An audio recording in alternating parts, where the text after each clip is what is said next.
আমাদের সমাজে কিছু মা বাবা আছে, তারা তাদের মেয়েকে বিয়ে দেওয়ার জন্য বিদেশি ছেলে খোঁজে। বিদেশি ছেলে তাকে, তার মেয়েকে, তার পরিবারকে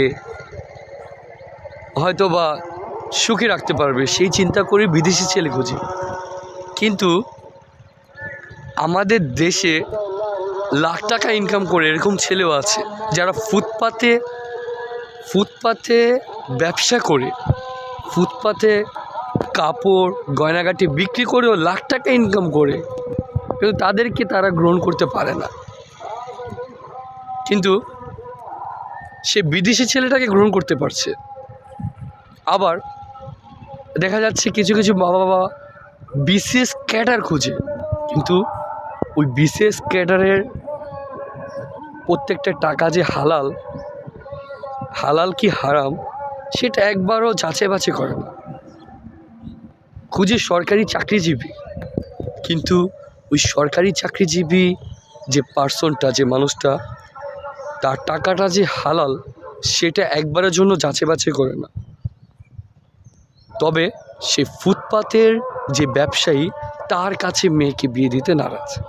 যে হাড় ভাঙা পরিশ্রম করে সারাদিন রাত খেটে তার ফুটপাতের ব্যবসা পরিচালনা করছে, তার কাছে মেয়েকে দিলে সে ছোট হয়ে যাবে, সে নিচু জায়গায় চলে যাবে।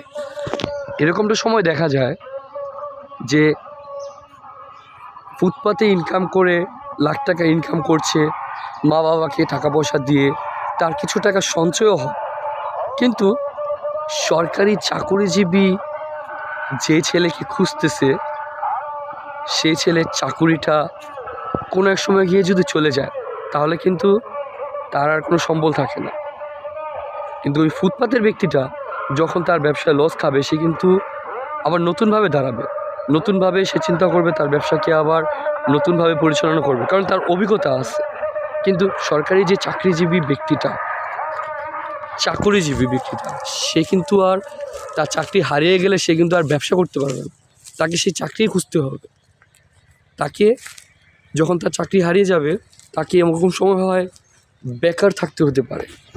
আর বেকারত্ব জীবন তো অভিশপ্ত জীবন। সবাইকে একটা মেসেজ করব, মানুষের জীবনে কোনো কিছুকে ছোট মনে করবেন না, প্রত্যেকটা জিনিসই মূল্যবান। এখন কেউ সরকারি চাকরি করছে, সেটা একটা মূল্যবান চাকরি, কিন্তু তার চাকরিটা যে পার্মানেন্ট থাকবে, তার চাকরি যাতে সবসময় থাকবে, তার কোনো নিশ্চয়তা আছে?